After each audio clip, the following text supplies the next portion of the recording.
Trevor the traction engine was enjoying his work in the Vicarage Orchard, birds were singing and apples were ripening on the trees. It was a lovely day. "Hello, Trevor," said James. "You look as bright and cheerful as my red paint." "Oh, I am," replied Trevor. "What's that noise?" "It's the bees," laughed Trevor. "They're all in these boxy things called beehives. I'm taking them to the station. The vicar says his bees make good honey, and he's giving some of them to his friends." Just then, BoCo, the diesel engine, hummed in. "Take care, you two. Don't make the bees angry. They might sting you."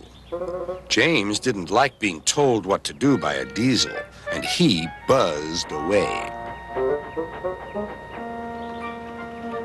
"Goodbye, Trevor," called BoCo, and set off to see Duck at the next station.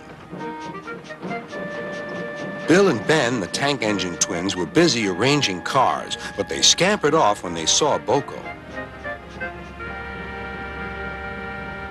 "I remember the first time I met those two," laughed BoCo. "They nearly made my eyes pop out. Edward soon put a stop to their games."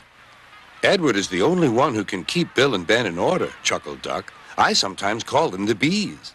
"A good name," replied BoCo. "They're terrors when they start buzzing around." James bustled in. "What's that, Duck? Are you afraid of bees? They're only insects after all, so don't let that buzzbox diesel tell you different." "His name is BoCo, and he didn't. I wouldn't care if hundreds were swarming around. I'd just blow smoke and make them buzz off." "Buzz, buzz, buzz," retorted Duck. The next morning, James arrived at the station to collect his coaches. The passengers were excited and keen to get on board. The platform was crowded, and the porter was in a hurry. "Mind your backs," he shouted. Then there was trouble. The beehive fell and broke open. The station cleared like magic. James heard a familiar buzzing. The bees were too cold to be cross, so they buzzed around the fireman, hoping he'd mend their hive. But he didn't understand, nor did his driver, so the bees turned to James. His boiler was nice and warm. "Buzz off! Buzz off!" hissed James. One bee burnt his foot. "Ooh! Ah! Ah! Ooh!" The bee thought James had burnt him on purpose.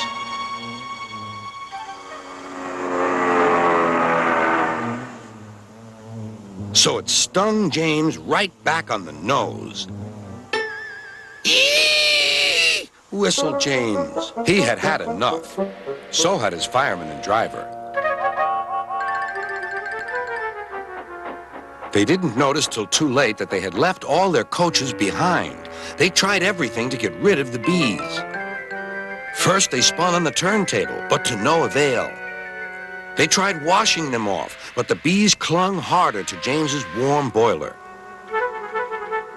Then they tried smoking them off by going through a long tunnel, but still the bees wouldn't go away. "It's no good, James," said his driver. "We'll just have to go back to the orchard and fetch another hive." James's reply was drowned by the sound of buzzing. The vicar was waiting anxiously for James.